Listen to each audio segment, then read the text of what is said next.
హైదరాబాద్లో వాటర్ దందా జోరుగా సాగుతోంది. నిరుపేదలకు అందాల్సిన ఉచిత నీటిని కొందరు అక్రమార్కులు అమ్ముకుంటూ సొమ్ము చేసుకుంటున్నారు. హోటళ్లు, ఫ్యాక్టరీలకు తరలిస్తూ వేలకు వేలు వసూలు చేస్తున్నారు.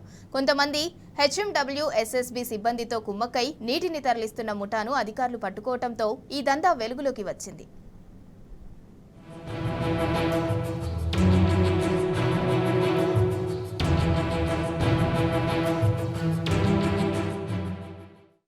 హైదరాబాద్లో వాటర్ దందాకు తెరలేచింది. కొందరు అక్రమార్కులు నీళ్లతో అక్రమ వ్యాపారానికి తెరతీశారు. ఓవైపు హైదరాబాదు వాసులు దాహంతో విలవిల్లాడుతుంటే ప్రజలకు అందాల్సిన ఉచిత ట్యాంకర్లను కొందరు అక్రమంగా హోటళ్లకు, ఫ్యాక్టరీలకు తరలిస్తూ సొమ్ము చేసుకుంటున్నారు. ట్యాంకర్ వాటర్ ధరలను విపరీతంగా పెంచేసి ఏకంగా 1500 నుంచి 2000 రూపాయలు వసూలు చేస్తున్నారు. గ్రేటర్ హైదరాబాద్ రీజియన్ పరిధిలో 70కి పైగా ఫిల్లింగ్ స్టేషన్లు, 650 ట్యాంకర్లు ఉండగా మెజారిటీ ప్రాంతాల్లో ఈ దందా నడుస్తున్నట్లు సమాచారం. పలు ఫిల్లింగ్ స్టేషన్లలో సీసీ కెమెరాల వైర్లు తెగిపోయినట్లు అధికారులు గుర్తించడంతో ఈ దందా బయటపడింది. దాదాపు 40కి పైగా ఫిల్లింగ్ స్టేషన్లలో సీసీ కెమెరాల వైర్లు కత్తిరించినట్టు తెలుస్తోంది. నీటి ట్యాంకర్లను దారి మళ్లించేందుకు హెచ్ఎండబ్ల్యూఎస్ఎస్బీలోని కొందరు అధికారులు, ట్యాంకర్ల యజమానులు కుమ్మక్కయ్యి ఈ మోసానికి పాల్పడుతున్నట్లు ఆరోపణలు వినిపిస్తున్నాయి. నీటి కొరత, కాలుష్యం ఎక్కువగా ఉన్న మండలాల్లో ప్రజల రోజువారీ అవసరాల కోసం ఉద్దేశించిన ఉచిత నీటి ట్యాంకర్లను అక్రమంగా హోటళ్లు మరియు ఫ్యాక్టరీలకు మళ్లిస్తూ సొమ్ము చేసుకుంటున్నట్టు తెలుస్తోంది.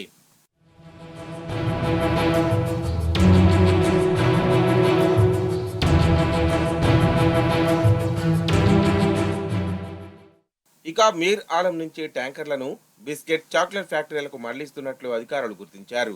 అటు మియాపూర్ ఫిల్లింగ్ స్టేషన్లోనూ గేట్ పాసులు లేకుండా తిరుగుతున్నట్లు 6 ట్యాంకర్లను పట్టుకున్నారు. టోలీ చౌకీ ప్రాంతంలో హెచ్ఎండబ్ల్యూఎస్ఎస్బీ స్టిక్కర్లు లేని ట్యాంకర్లలో కొందరు నీటిని తరలించినట్లు తెలుస్తోంది. అటు బంజారాయిల్, సనత్నగర్, మాదాపూర్, గచ్చిబౌలి ప్రాంతాల్లో కూడా ట్యాంకర్లను దారి మళ్లించగా ఇలా హైదరాబాద్లోని ప్రతి నెల 17 లక్షల లీటర్ల నీటిని ట్యాంకర్ల ద్వారా తరలిస్తున్నట్లు అధికారులు గుర్తించారు. ఇప్పటికే నీటి కొరతను ఎదుర్కొంటున్న నగరవాసులు ఈ అక్రమ దందాతో మరిన్ని ఇబ్బందులు ఎదుర్కొంటున్నారు. మార్చి ప్రారంభం నుంచే ఎండలు తీవ్ర రూపం దాల్చడంతో పలు ప్రాంతాల్లో నీటి ఎద్దడి నెలకొంది. మణికొండ వంటి కొన్ని ప్రాంతాల్లో 4 రోజుల వరకు తాగునీరు అందడం లేదు. ఇలాంటి సమయంలో కొందరు అక్రమార్కుల వల్ల వేలకు వేలు పెట్టి నీటిని కొనుక్కోవాల్సిన దుస్థితి ఏర్పడిందని నగరవాసులు ఆవేదన వ్యక్తం చేస్తున్నారు. అది కూడా రవాణా సమయంలోనే అధిక శాతం నీళ్లు రోడ్డు పారవుతుండటంతో తక్కువ నీటికి ఎక్కువ డబ్బులు ఖర్చు చేయాల్సి వస్తుందని చెబుతున్నారు.